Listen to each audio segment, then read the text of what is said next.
के बहाना रे प्रभु हमको बितारो, बेड़ियों का करके बहाना रे प्रभु हमको बितारो, तारा है सारा जमाना रे प्रभु हमको बितारो। हमने सुना है सती सीता को तारा, हमने सुना है सती सीता को तारा, अग्नि का करे के बहाना रे प्रभु हमको बितारो, अग्नि का करके बहाना रे प्रभु हमको बितारो। हमने सुना है चंद्र कौशिक को तारा, हमने सुना है चंद्र कौशिक को तारा, कौशल का करके बहाना रे प्रभु हमको बितारो, कौशल का करके बहाना रे प्रभु हमको बितारो, तारा है सारा जमाना रे प्रभु हमको बितारो, तारा है सारा जमाना रे प्रभु हमको बितारो। हमने सुना है सती द्रौपदी को तारा, हमने सुना है सती द्रौपदी को तारा, साड़ी का करके बहाना रे प्रभु हमको बितारो, साड़ी का करके बहाना रे प्रभु हमको बितारो, तारा है सारा जमाना रे प्रभु हमको बितारो, तारा है सारा जमाना रे प्रभु हमको बितारो।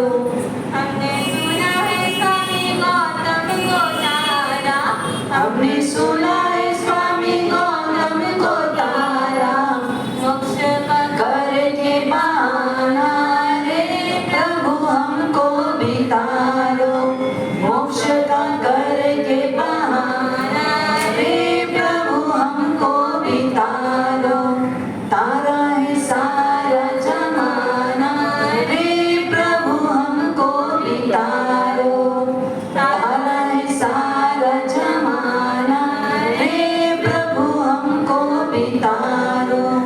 हमने सुना है अर्जुन माली को तारा, हमने सुना है अर्जुन माली को तारा, मधुकर का करके बहाना रे प्रभु हमको बितारो, मुद्गर का करके बहाना रे प्रभु हमको बितारो, तारा है सारा जमाना रे प्रभु हमको बितारो, तारा है सारा जमाना रे प्रभु हमको बितारो।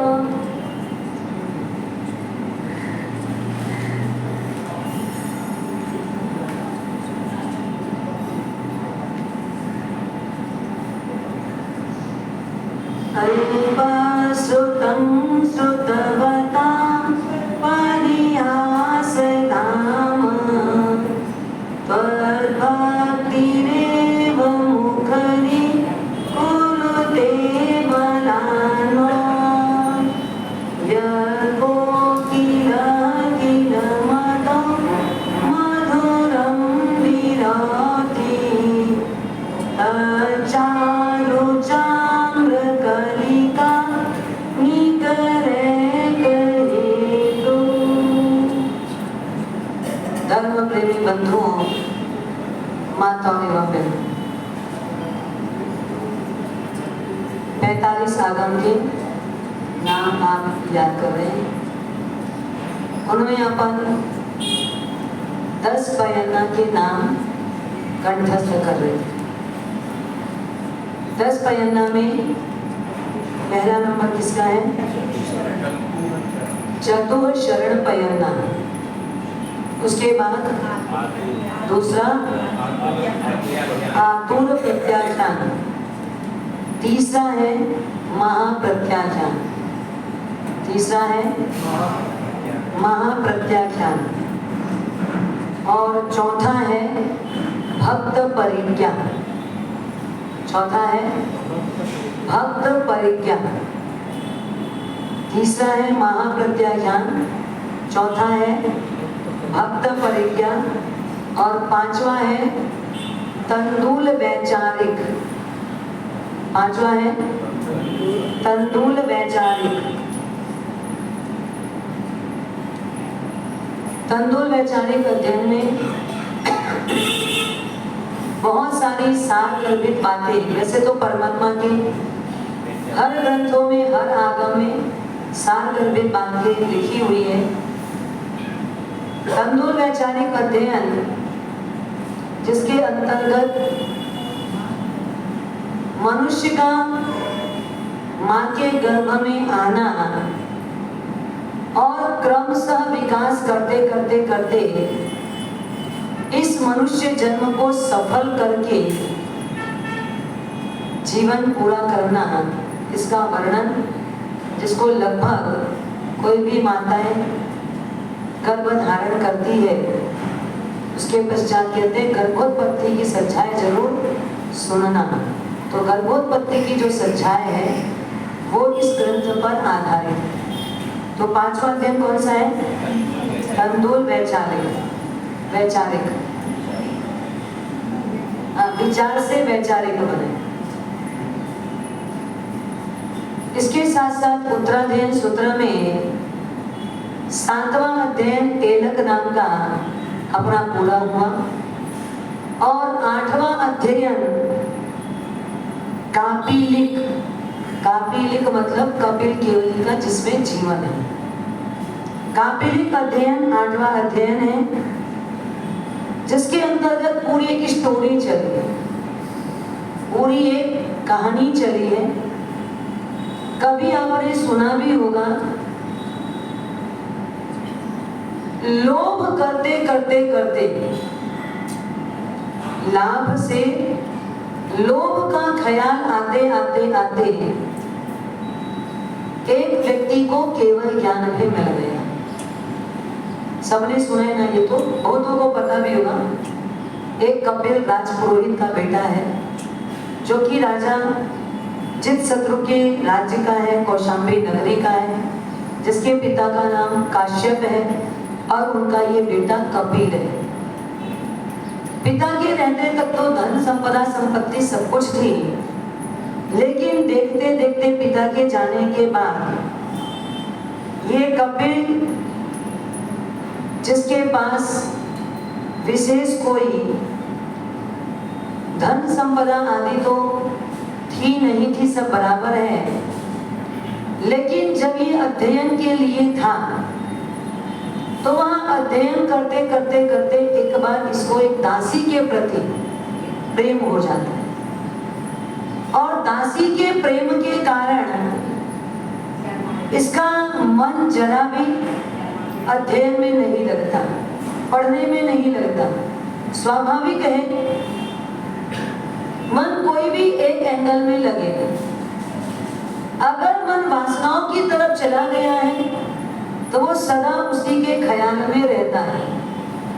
अगर मन कमाने में लग चुका है तो उसका ज्यादातर ध्यान ऐसा में रहता है। वैसे ही अध्ययन करने वाले बच्चे का मन अगर अध्ययन में लग गया, पढ़ाई में लग गया, तो उसको पढ़ने के सिवाय दूसरी कोई चीज ख्याल में नहीं आती। कई बच्चों का मन पढ़ने में लगता है तो कईयों का मन खेलने में लगता है, मतलब पढ़ने में इंटरेस्ट नहीं होता। इसी प्रकार से कपिल जो कि पुरोहित पुत्र है, उसका मन एक दासी के प्रति आसक्त होने के कारण अब उसका मन अध्ययन में नहीं लगता। तो वहां के विद्या गुरु को भी लगने लगा अब ये पढ़ने में रस नहीं ले रहा है, इसका पढ़ने में जरा भी इंटरेस्ट नहीं दिख रहा है, इसको पढ़ने में जरा भी लगन नहीं लग रही है, तो निश्चित तौर पर अब इसकी तरफ ज्यादा ध्यान देने से भी मतलब नहीं है। तो उन्होंने क्या किया, अन्य सारे बच्चों पर ध्यान देते हैं। अब पता है कितना भी ध्यान देंगे पर ये सुनने और समझने वाला नहीं है। बहुत समझाया पर वो नहीं समझा। आखिर उसका मन निर्णय ले लिया कि मुझे इस दासी के साथ शादी करनी ही है, मुझे इस दासी से अपना जीवन संबंध जोड़ना ही है। उसने दासी से संबंध जोड़ा। दासी ने उसे कहा मेरी इच्छाओं की पूर्ति भी होनी चाहिए, मेरी जो इच्छाएं हैं वो तुमको पूरी करनी ही पड़ेगी। और क्या इच्छा है? और की डिमांड है, कितना भी मिलेगा उसके बाद भी मन में क्या ख्याल रहता है? अभी और चाहिए। वैसे ही उस पत्नी का मन और की भूख के कारण कपिल को बाध्य कर दिया कि आप और पैसा कमा करके लाओ। तो पैसा और कैसे कमाया जाए? उसने कहा आप एक काम करो,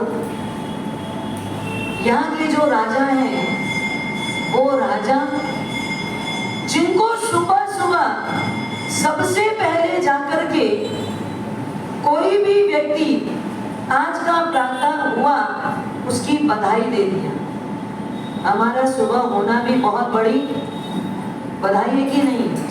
हाँ, सुबह का होना भी हमारे लिए बहुत बड़ी बधाई है, क्योंकि पता नहीं रात को सोने के बाद, आंख बंद करने के बाद आंख खुलेगी या नहीं खुलेगी।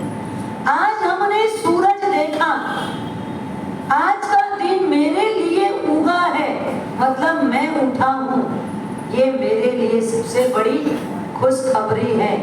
इसके लिए जो पहले बधाई देगा उसको राजा 2 सोना मोहर देते।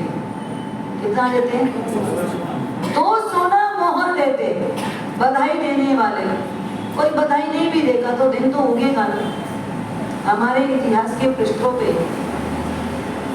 ऐसे बहुत सारे एग्जाम्पल, बहुत सारे इतिहासकार लोग हैं जो ऐसी बधाई सुनने के बाद कईयों को कईयों प्रकार की भेंट देते।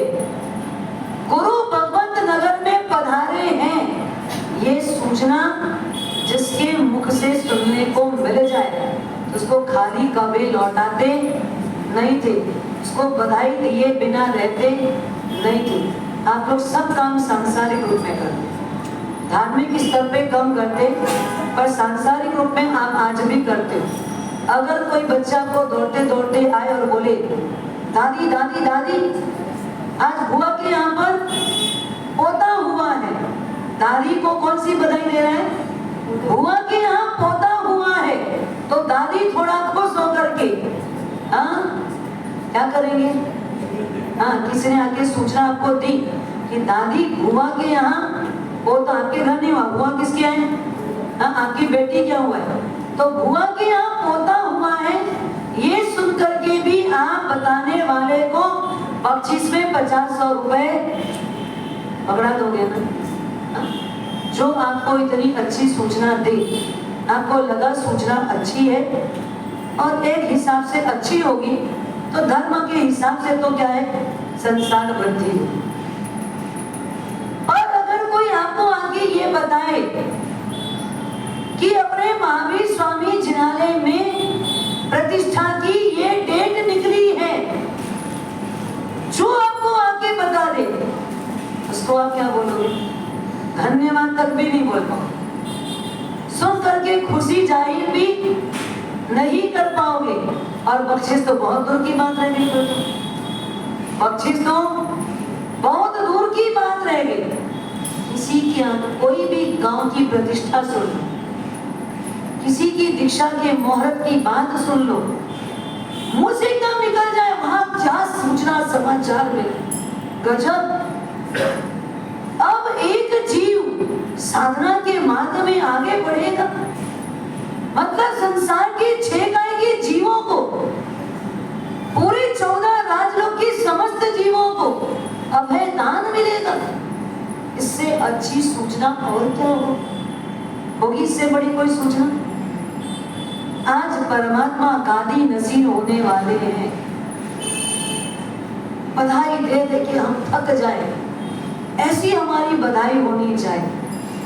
महाराजा संप्रति जिन्होंने कितने मंदिरों का निर्माण करवाया?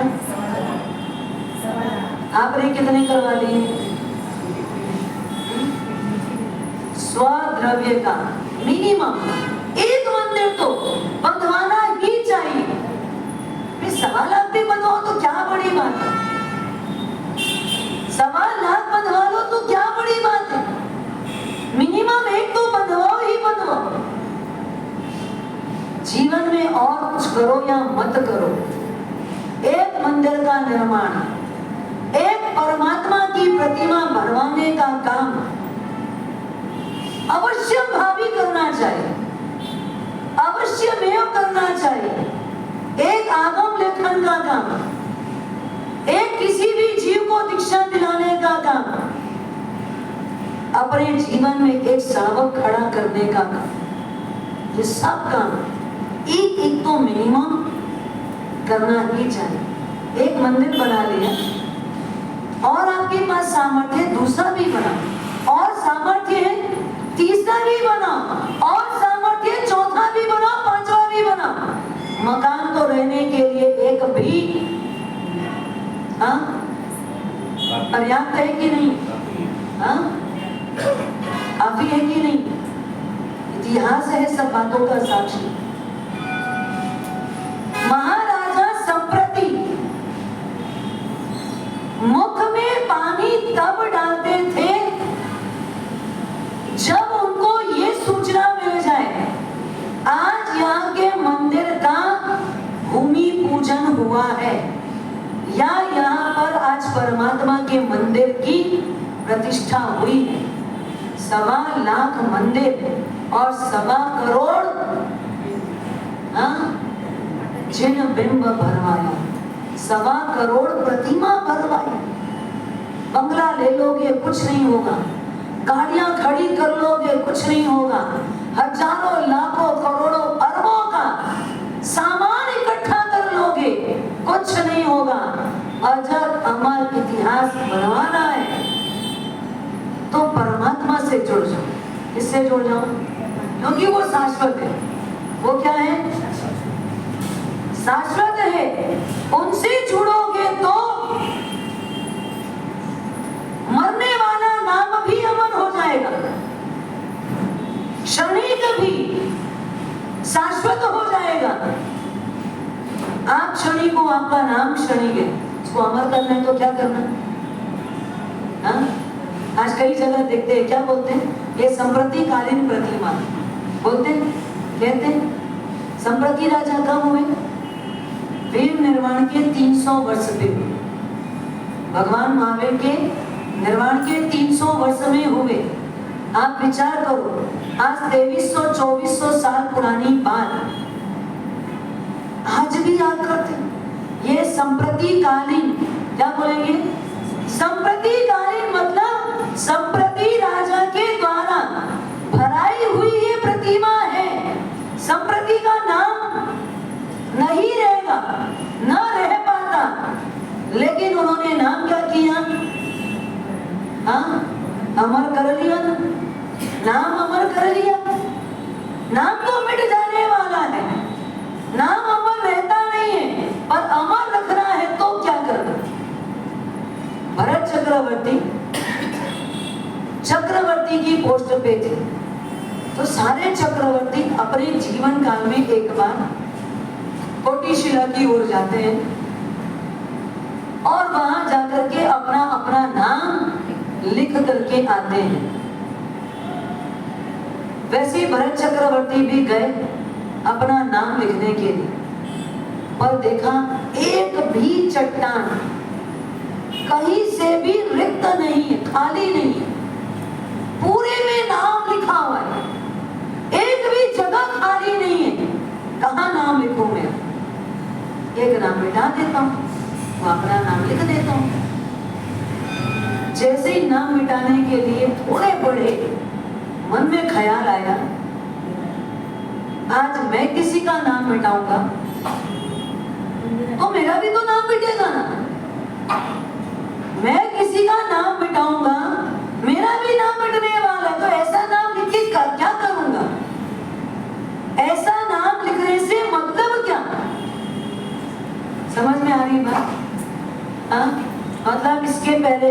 भी चक्रवर्ती हुए हैं, मतलब असंख्य असंख्य चक्रवर्ती हो चुके हैं, असंख्य असंख्य चक्रवर्ती हो चुके हैं। क्योंकि जितनी 24 हो गई, उस हर 24 में कितने चक्रवर्ती हो रहे हैं? मिनिमम अपने यहाँ 12, वैसे ही 12 ऐरावत में भी। तो भरत एक थोड़ी है, भरत भी तो 5 है, पांचों भरत में 12-12 होते हैं, पांचों ऐरावत में भी 12-12 होते हैं, तो महावीर क्षेत्र में भी 12-12 होते हैं। तो चक्रवर्ती तो इतने सारे हो गए। सबने जब भी नाम लिखा तो क्या किया? किसी का मिटाया और अपना नाम लिखा। तो कितनों के नाम मिट चुके, कितनों के नाम मिट चुके हैं, और जिसके लिखे हुए हैं वो भी कभी ना कभी मिटने वाले हैं। तो यहाँ लिखा गया नाम अमर नहीं होगा। पर परमात्मा से अगर अपना नाम जोड़ लिया, परमात्मा के साथ अगर आपका नाम जुड़ गया, तो वो नाम अमर हो जाएगा। आप रहो या मत रहो, आपका किया गया धर्म कार्य इतिहास के पन्नों में स्वर्ण अक्षर से अंकित हो। तो रोज सुबह दातुन कब करते संप्रति राजा? जब उनको एक मंदिर के भूमि पूजन इत्यादि का कोई समाचार देता, और जो समाचार देता उसको वो क्या करते? बधाई में एक जिह्वा देते थे। जिह्वा मतलब अपनी जो जीभ होती ना, वो जीभ के आकार का सोने की जिह्वा। किसकी जिह्वा देते थे? सोने की जिह्वा बना करके देते थे कि भाई साहब आपने मुझे अपनी पवित्र जिह्वा से ये पवित्र बात बताई है, ये पवित्र सूचना मुझे दी है। ऐसे इतिहास के पृष्ठों पर कई बातें आती हैं। इसी प्रकार से जब जब इतिहास का पन्ना खोलते हैं तो पता चलता है एक से एक महापुरुष इस धरती पर हुए हैं। कपिल जो है राज पुरोहित का बेटा है। किसका बेटा है? राज पुरोहित का बेटा है। 2 मासा सोना किसको मिलता है? बधाई देने वाले को मिलता है। राजन, आज का प्रभात बधाई, शुभ प्रभात, बधाई हो। प्रभात हुआ है, अब जीवन का सूर्य उदित हो गया है। आज का फिर एक नया जीवन मिला है। आज का नया दिन, नया जीवन, नई शुरुआत। बधाई देने वाले को राजा की तरफ से 2 सोना मोहर भेंट स्वरूप मिलती, पर जो पहले आए। अब वो कपिल निकला, उसके पहुंचने से पहले कोई पहुंच गया। 1 दिन, 2 दिन, 5 दिन, 7 दिन, ऐसे कुछ दिन बीत गए। उसका टर्न आता, उसके पहले कोई ना कोई पहुंच जाता। तो एक दिन उसने क्या किया? आधी रात को ही घर से निकल गए। किसी के पहुंचने से पहले मैं पहुंच जाऊं, किसी के पहुंचने से पहले मैं पहुंच जाऊं, इस आशय के साथ। आधी रात को अगर रास्ते पे चल रहा है तो नगर में गश्त लगाने वाले कोत वालों ने उसको पकड़ लिया। आधी रात को चल रहा है मतलब चोर होगा, चोर होगा करके उसको पकड़ लिया। पकड़ के उसको लेके गए। सुबह होगी, पहर के बाद राजा को समाचार सूचना दी जाएगी। राजा तक सूचना समाचार गया और राजा के समक्ष उसे उपस्थित किया गया। उसे कहा गया तू कहाँ जाता? सच सच बोल। मैं तो कहीं नहीं जाता, मैं आप ही के पास आया। आधी रात को? हाँ राजन, मैं आपके करीब ही जाने के लिए निकला था, आपके करीब ही मुझे आना था, पर आधी रात को कौन आता है मेरे पास?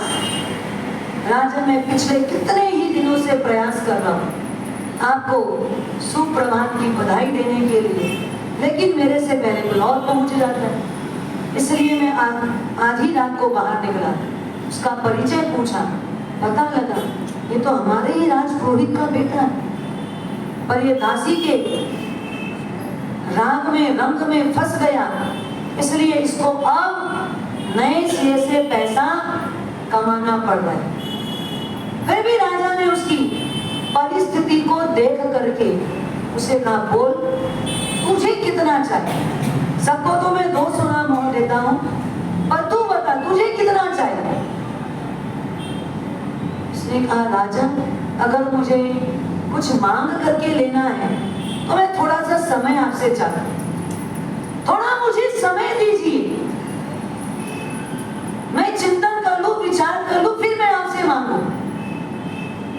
थोड़ी देर मैं बगीचे में टहल के आता हूं। बगीचे पे गया, विचार करने लगा, 2 सोना मोहर मांगूंगा तो कितने दिन चलेगा? ये तो थोड़े दिन का गुजारा है, तो क्यों ना मैं 50 सोना मोहर मांग लूं, 50 सोना मोहर मांग लूं। ख्याल आया 50 मांगूंगा तो 1 आध साल निकलेगा, 100 मांग लूं 2 साल 3 साल निकलेगा बड़ी मुश्किल से, 500 मांग लूं तो 10 साल निकलेगा। ऐसा सोचते सोचते जहां लाओ तहां लोहो, लहां लोहो पवट गई। जहां लाओ तहां लोहो, जहां लाभ है वहां क्या होता है? लोभ जलता है। लहां लोहो पवट गई, और ऐसा लाभ लोभ को बढ़ाता है, लोभ को जन्म देता है। इसके लिए उसने सोचा 500 सोना मोहर से क्या होगा, 1000 मांगू, 2000 मांगू, 5000 मांगू तो 50 साल की जिंदगी निकलेगी, फिर क्या होगा? ख्याल आते आते आते थे, सोचने लगा, विचार किया, क्यों ना राजा का आधा राज्य मांगू, राजा का आधा राज्य ही मांग लूं। आधा राज्य मांगूंगा तो मेरा काम बन जाएगा। सोचते सोचते उसको ख्याल आया, मैं खड़ा कहाँ हूं, मैं कहाँ हूं, क्या विचार कर रहा हूं? कहाँ 2 मासा सोने से चलना चालू किया और कहाँ पहुंच गया हूं? कोई अगर देना चाह रहा है, इसका मतलब क्या? इसका मतलब क्या है? मतलब मेरा लोभ बढ़ता जा रहा है, और मेरा मन देखो कितना इच्छाओं के बस में नहीं है। मेरी इच्छाएं अनंत आकाश की तरह है, और मतलब जो भी मांग रहा हूं वो मुझे कम ही लगे, इतना भी अगर मुझे मिलेगा तो कम पड़ेगा। ऐसा सोच करके ख्याल आया, कपिल तू कहाँ है? तू आया किसके लिए था? 2 सोना मोहर के लिए, और तू कहाँ आधे राज्य तक पहुंच गया। चिंतन करने लगा, विचार करने लगा, ये धन ऐसा है, धन धन्य होने नहीं देता, धन धन्य होने नहीं देता। जैसे जैसे धन बढ़ता है हमारा आकर्षण बढ़ता है, हमारा राग बढ़ता है, हमारी इच्छाएं बढ़ती है, और कितना भी मिल जाए उसके बाद आज मुझे कोई दिया है तो ये मुझे भी किसी को, मुझे कोई दिया है तो मुझे भी किसी को। अब देखो कौन देता है? कौन से भगवान देते हैं? भगवान देते हैं। फिर आपका तो ही नहीं, आपका नहीं है ना? बोलो ना, डरो मत। एक बार कुछ आपका जवाब आता है, मैं वापस प्रत्युत्तर करती तो आप एकदम सोचते साइलेंट हो जाओ भाई। आप पकड़ लेते हो। अरे आपको पकड़े, आपके धन को थोड़ी पकड़े। कौन देता है? किससे मिलता है? पुण्य से मिलता है। पुण्येन किम किम लभ्यते। एक क्वेश्चन है, पुण्येन किम किम लभ्यते। पुण्य से क्या क्या मिलता है? ये प्रश्न मैना और सुर सुंदरी से प्रजापाल राजा ने किया था। वो प्रश्न आज आपके लिए। एक बार और भी प्रश्न किया था, है ना? पुण्य से क्या क्या मिलता है? क्या क्या मिलता है? अभी बात आई धन की, आपने बोला कौन देता है? पुण्य देता है। ये जवाब किसका है? हाँ, अब दो ही तो है। एक मैना बोल दो, नहीं बोलेंगे तो सुर सुंदरी बोल दो, सुर सुंदरी ना बोलेंगे तो मैना बोल दो। दो में से कोई एक ही का तो जवाब होगा। मैना सुंदरी ने क्या बोला? मैं सुर सुंदरी ने क्या बोला? सुर सुंदरी ने क्या प्रश्न दिया, क्या उत्तर दिया?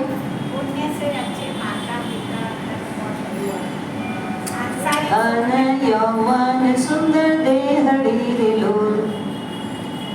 धन यौवन सुंदर शरीर और अच्छा भरता, हाँ? अपने अनुकूल पति का मिलना, ये सब सुर सुंदरी का जवाब। धन यौवन सुंदर शरीर और पति का मिलना, ये जवाब किसका है? सुर सुंदरी का। अच्छा पति मिलना, पति भी पति होता है, पति भी अच्छा हो जाए जरूरी नहीं है। जरूरी है क्या?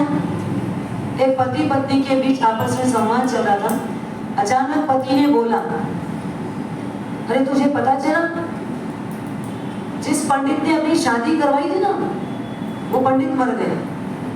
तो पत्नी ने तुरंत जवाब दिया, जैसा करेगा वैसा ही तो पाएगा, उसको उसकी करनी का फल मिल गया। समझ गए बात आप लोग?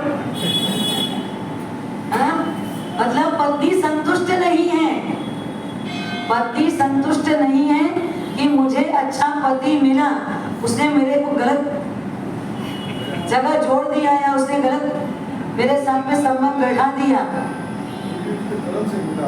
हाँ? पर आपका तो यही जवाब रहेगा ना कि आखिर उसने किया। हाँ? हमारी जोड़ी, क्योंकि आप कोई भी आपके पास कुंडली है, कुछ भी है, गुण मिलाने के लिए पंडित के पास जाओगे, देखो तो पंडित जी ये कुंडली मैच हो रही है क्या, इनके गुण मिल रहे हैं क्या? और वही पंडित ने गुण मिलाया था, लाने के बाद एक भी गुण नहीं मिलता, गुण या गुण मिलते हैं, गुण एक भी नहीं मिलता, और क्या मिल रहा है? और दोनों की आपस में खटर पटर है। तो फिर पत्नी क्या होती, जैसा किया वैसा पाया, किए का फल मिला उसको। तो वास्तव में धन यौवन सुंदर शरीर और उत्तम पति की प्राप्ति सुर सुंदरी का जवाब है। आपके एंगल से सही, बाह्य दृष्टि से सही, पर मैना ने जिन शासन पढ़ा था, मैना ने कर्म सिद्धांत पढ़ा था, मैना ने परमात्मा की वाणी का गहन अध्ययन किया था। तो मैना का जवाब क्या था? दान सियल सोबे देहड़ी रे लोल। दान और सियल, उसने कहा क्या था? धन का मिलना नहीं, धन का छोड़ना। एक क्या बोल रहा है? धन का आना वो पुण्य है, और एक क्या कह रही है? धन का उपयोग करना ये पुण्य है। अब आप बताओ दोनों में से आप किसको माने? धन किसके कारण आ रहा है? अब आप बोलते हो धन तो पुण्य से ही आया। अब जो पुण्य से आया उसको क्या करो? ओरिजिनल पुण्य, पुण्य से पुण्य बांध लो। वो पुण्य है जिस पुण्य से वापस पुण्य का अनुबंध हो, जिसको बोलते हैं पुण्यानुबंधी पुण्य। क्या कहते हैं? पुण्यानुबंधी पुण्य। नहीं तो एक पुण्य होता है जो पापानुबंधी पुण्य होता है। दूसरा पुण्य कौन सा होता है? पापानुबंधी पुण्य। मतलब जो पुण्य किसका अनुबंध करवा रहा है? पाप का अनुबंध करा रहा है। पुण्य से सब कुछ बंद हो गया, धन मिला आपको पुण्य से, पर ये धन पुण्य कार्य में न लगा तो ये कौन से कार्य में लग जाएगा? और किसका अनुबंध करवाएगा?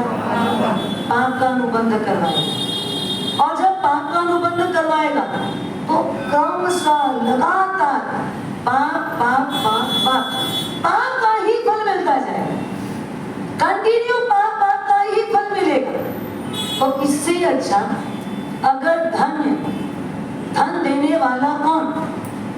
अब बताओ, धन देने वाला कौन? पुण्य। चलो, पुण्य करवाने वाला कौन? पुण्य करवाने वाला कौन?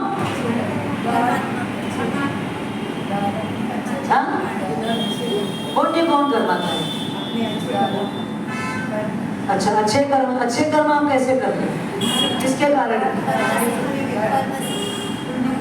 मतलब जड़ ही चल रहा है क्या? हाँ?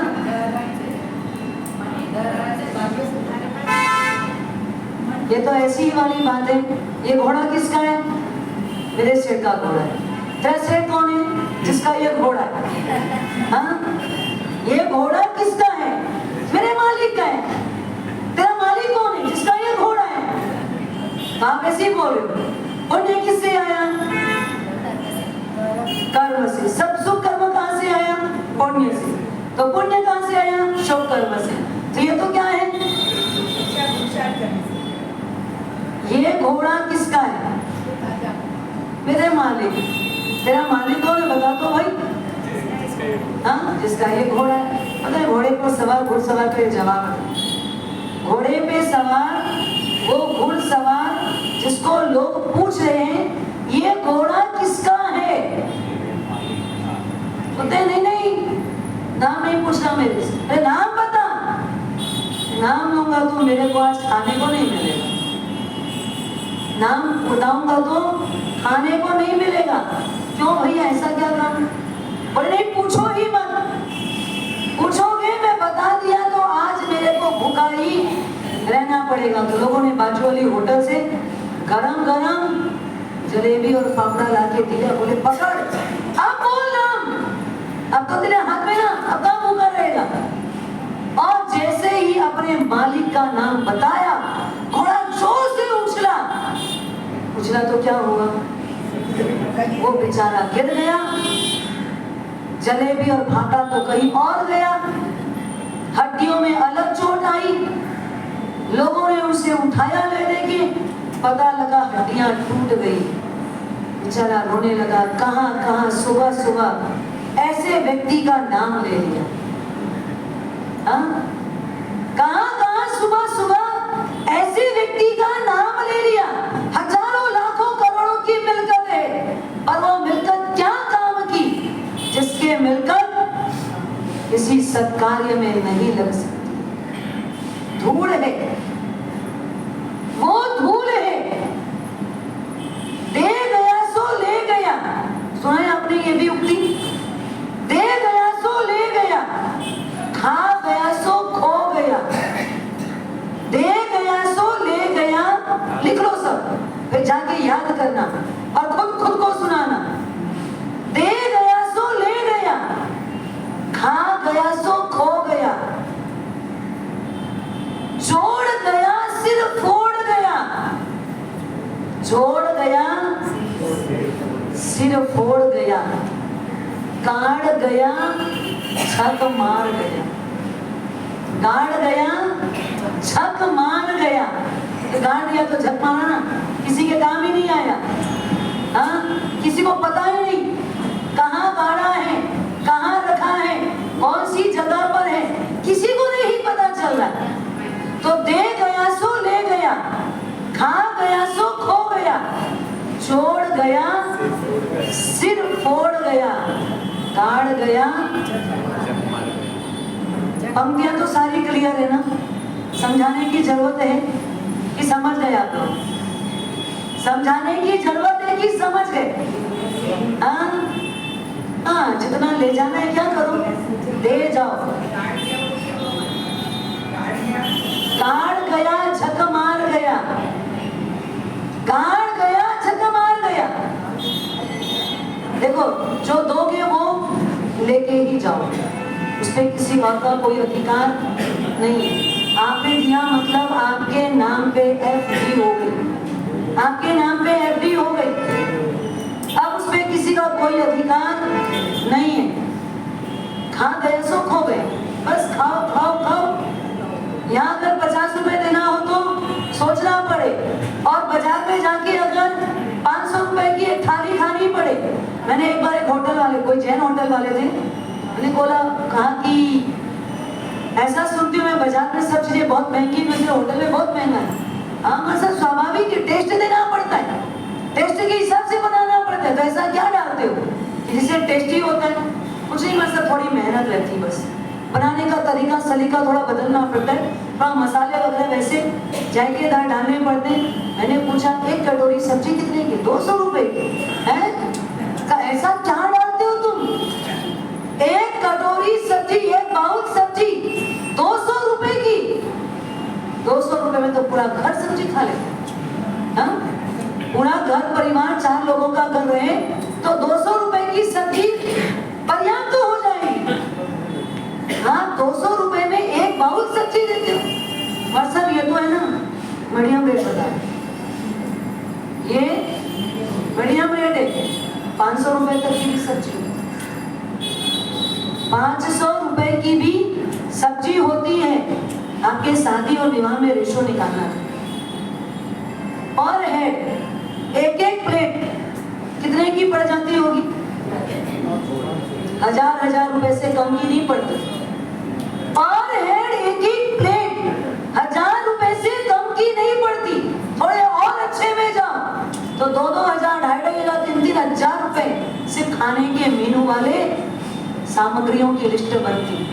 आदमी खाएगा कितना बड़ा पेट है अपना? 2 बीते का पेट है, 2 बेत का पेट है। पेट इतना ही बड़ा है ना, कितना जाएगा उसके अंदर? 200 रुपए का भी जाता है और 2,000 रुपए का भी जाता है ना। पेट उतना ही बड़ा है पर स्टेटस मेंटेन करते हुए चलते, स्टेटस मेंटेन करते हुए चलते। हम खाएंगे और खिलाएंगे तो कहाँ? हम काम करेंगे तो कहाँ? हमारे यहाँ की शादी होगी तो कहाँ? हाँ स्टेटस है अपना। तो आपको उस समय कोई हिसाब गिनती में नहीं आता। तो खा गया सो हाँ, खाया मतलब क्या हुआ? खाओ और जाओ, खाओ और जाओ। उससे ज्यादा क्या हुआ? खाया वो खो गया, जोड़ गया, सिर फोड़ गया। काम आएगा। हमारे साथ बेटा भी है, 2 पोते भी हैं और अब मेरे सामने मेरे पोते भी बड़े हो गए। 2-4 साल के बाद उनकी भी शादी की तैयारी करनी है और उनके भी फिर क्या होंगे?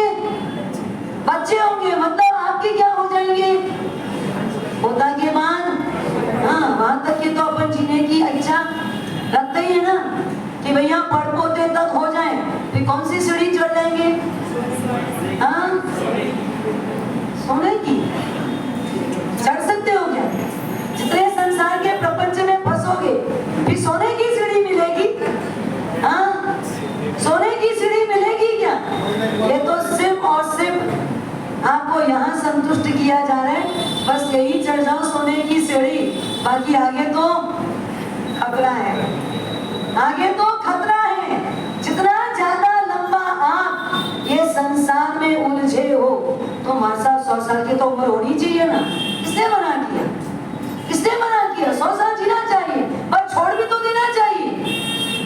संसार में जीने की बात नहीं की गई है, छोड़ने की बात की गई है। हमारे पूर्वज, इतिहास के पन्ने पलटते जाना, हमारे पूर्वजों ने 50 साल की उम्र के बाद संसार रहा ही नहीं, संसार छोड़ दिए, वानप्रस्थ आश्रम स्वीकार कर रहे। संन्यास लिया तो ठीक, ना लिया तो क्या किए? निवृत्ति का जीवन जी। अब उसमें फंस के नहीं रहते, उससे जकड़ के नहीं रहते, उससे जुड़ के नहीं रहते, उसमें आसक्त होके नहीं रहते, तो छोड़ देने की बात है। पर आप तो क्या करते हो? इसके बाद ये भी तो देखना है, इसके बाद ये भी तो करना है, उसके बाद वो भी तो करना है। ऐसा कर करके आप दादा बन गए। अब दादा बनने के बाद हाँ बोलो पड़पोता आएगा तो पड़दादा बन जाओगे। फिर और उसकी एक सीढ़ी आ गई। इच्छाएं क्या होती हैं? 5-5 पीढ़ी एक साथ में है।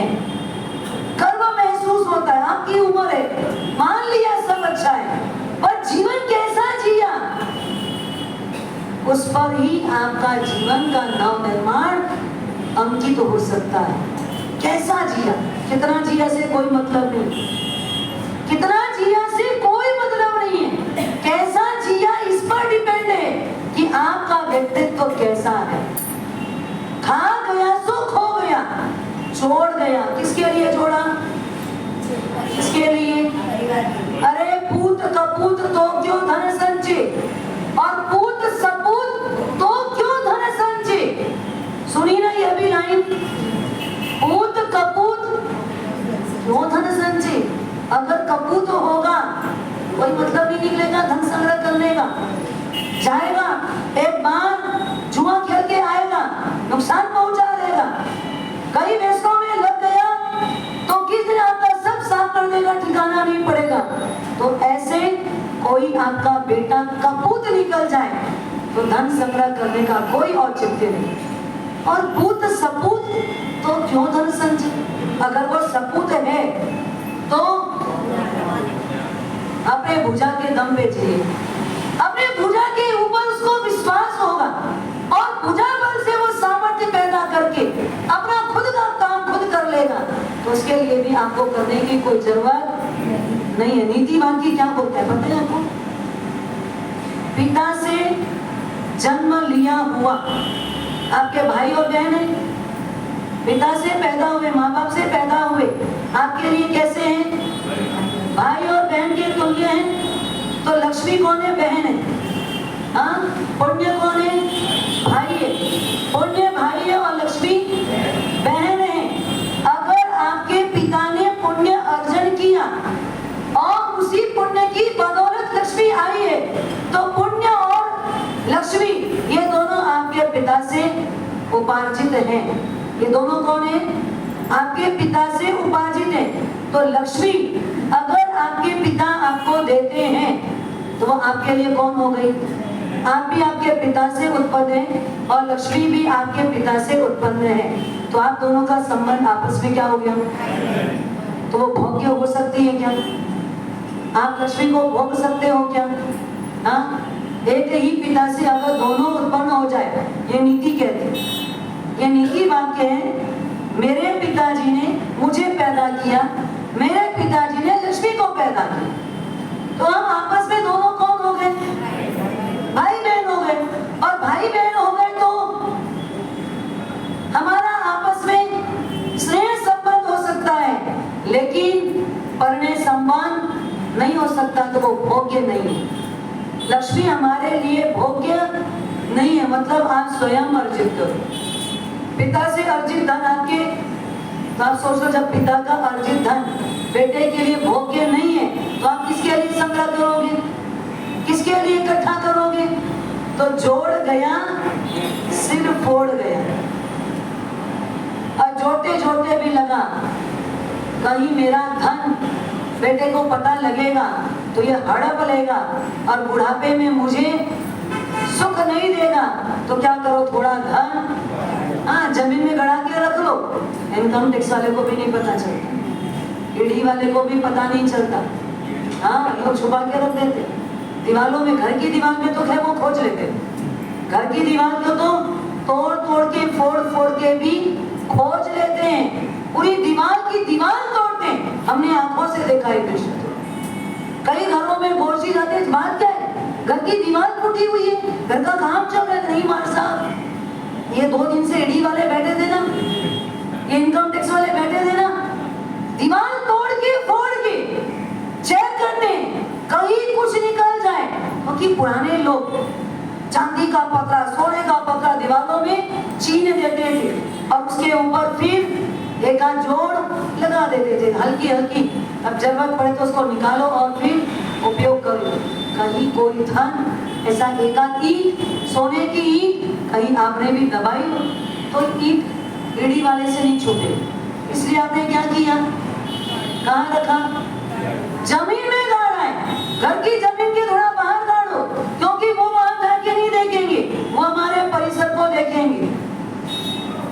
थोड़ा वैसी जमीन में गाड़ा, किसी को पता नहीं लगेगा, किसी को नहीं, घर के किसी मेंबर को भी नहीं पता। यहाँ 10 ईंट सोने की छुपा के रखी है और देखते देखते आपका स्वास्थ्य पूरा हो गया। आपने किसी को बताया नहीं, आपकी श्वास पूरी हो गई, अब क्या किया, गाड़ गया, ना आपके काम आया, ना परिवार वालों को पता लगा, और वो वहीं का वहीं गड़ा रह गया, और गड़े हुए के कारण आप कहाँ गए? वो लोभ, वो आसक्ति कहाँ लेके जाएगी? हाँ, ये लोभ है। लोभ ऐसे ही बढ़ता है, और लोभ इसी तरह बढ़ता है, और इस तरह का बढ़ता बढ़ता बढ़ता लोभ कपिल को भी कहाँ तक खींच के ले गया? 2 मासा सोना से चालू हुआ और कहाँ तक चला गया? आधा राज्य। फिर खुद को लगा कैसा पागल है, कितना लोभ जाग रहा है मेरे अंदर। और ऐसा सोचते सोचते सोचते अपने लोभ को समझा और अपने लोभ को मुट्ठी में किया। 2 मासा सोना भी किसके लिए चाहिए था? एक नारी की इच्छा पूर्ति के लिए। धिक्कार है तेरे जीवन को, जो तेरे अंदर इतना लोभ बढ़ गया।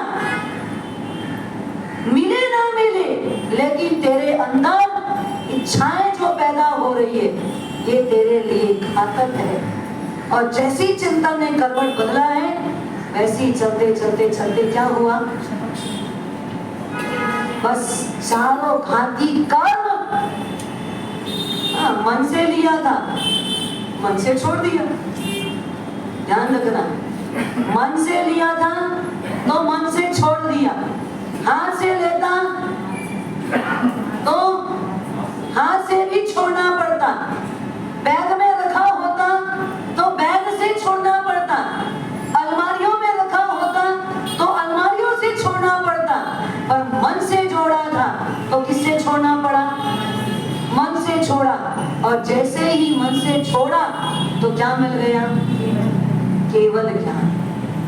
ऐसे कपिल राजपुरोहित का बेटा केवली बन गया। देवों ने केवली का जय जय कहा, जय जय कहा, जय जय नाद किया। आकाश मार्ग में जय जय नाद हो रहा है। किसका? 2 मासा सोना से आधा राज्य तक बढ़ने वाले का, कि आधा राज्य तक से उतर के 2 मासा को भी छोड़ने वाले का। इसका जय जय नाद हो रहा है। 2 मासा से आधा राज्य तक बढ़ने वाले का, या आधा राज्य से 2 मासा भी छोड़ देने वाले का? हाँ, छोड़ देने वाले का जय जयकार हो रहा है, और जय जयकार किया जा रहा है। कपिल केवली धन्य हो गए, लोग नमन करने लगे। तो यहाँ वही बात कही जा रही है, लाहा लोहो पवटई, लाभ से लोभ बढ़ता है। और इस प्रकार ये संसार कैसा है? उस कपिल केवली के पास कुछ चोर आएंगे, और चोर आकर के उनसे कुछ हित शिक्षा मांगते हैं। तो कपिल केवली उनको कौन सी हित शिक्षा देते हैं? उसके साथ साथ उदयभान वीरभान के चरित्र के अंतर्गत वीरभान को जैसे ही रोने की आवाज सुनाई दी, तो वीरभान उस दिशा की ओर आगे बढ़ा। आगे बढ़ा तो देखा एक महिला रो रही, एक स्त्री रो रही।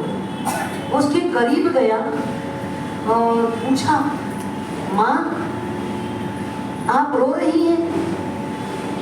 उसने भी कहा, हाँ बेटा, हमारे इस नगर में एक बड़ा उपद्रव चल रहा है। रोज रात को एक यक्ष आता है, और वो यक्ष गांव वालों को परेशान करता है। इसलिए राजा की तरफ से नियुक्त किया गया है, क्रमशः एक एक घर से टन बाई टन, एक एक घर की टन आएगी, और वैसे उनको यक्ष का सामना करना है। तो यक्ष का सामना करते करते तो प्राण निकल जाता है। आज हमारे घर की बारी है, आज हमारे घर से किसी को जाना होगा, इसलिए मुझे चिंता सता रही है, इसलिए मुझे रोना आ रहा है, इसलिए मैं कल्पांत कर रही हूँ। वीरभान कहता है, माँ आज का ये काम करने का अवसर मुझे दे ना आपके परिवार का कोई सदस्य जाएगा। आज एक दिन का ये अवसर मुझे दो, एक परोपकार करने का अवसर दो, एक बार उस यक्ष से सामना करने के लिए आज का चांस मुझे दे। उस महिला के मन में आया, अच्छी बात है, हम लोग बच जाएंगे। फिर दूसरे क्षण ख्याल आया, कोई अगर हमारे साथ इतनी अच्छी बात कर रहा है तो हमको कभी उसके लिए गलत भी सोचना नहीं चाहिए। तो माँ के मुंह से निकला, नहीं बेटा, तुम तो हमारे लिए मेहमान हो, आप हमारे घर अतिथि रूप में रहे और ये नंबर हमारा है तो हमको ही ये नंबर पूरा करना चाहिए। तो दोनों आपस में संवाद करते हैं और उस बीच आखिर वीरभान की बात उस माँ को स्वीकार करनी पड़ती है। वीरभान जाते हैं, उस रास्ते तक वो महिला उन्हें रास्ता बता देती है। फिर वो महिला को कहते हैं आप चले जाओ, अब रात्रि का समय आने वाला है और शायद यक्ष आता भी होगा, तो आप यहाँ से चले जाएंगे तो अच्छा रहेगा। महिला थोड़ी दूर जाके खड़ी रहती है, यक्ष आएगा, किस प्रकार आएगा, वीरभान से क्या होगा, कैसे मुठभेड़ होगी, वीरभान को वो जीतेगा या वीरभान जीतेगा, इसका अधिकार अगले वर्तमान जो ज्ञानी भगवंतों ने लिखा होगा कहा जाएगा। अहो अहो श्री सद्गुरु करुणा सिंधु अपार, आपा हमारे पर प्रभु करियो अहो अहो प्रदान, जे स्वरूप समझा बिना आयो दुख समझाव्यो ते पद नमो श्री सद्गुरु भगवान परम पुरुष प्रभु सद्गुरु परम ज्ञान सुखदान, जिन्हें आप्यो भान निज देहने सदा प्रणाम, देह छता जिन्हनी दशा भरते देहाती, ते ज्ञानी ना चरण मा ओ वंदन अगणी, श्री जिन दत्त कुशल गुरु हरि कबीर सुखदान, ज्ञान वल्लभ जिन कुसुम श्री निपुणा चरण प्रणाम, निपुणा चरण प्रणाम। पचकान वाले उपवास के पचकान, उपवास वाले कोई सूर्य हो गए, नवतन बजे, प्रिया प्रिया नमस्कार पाना पाए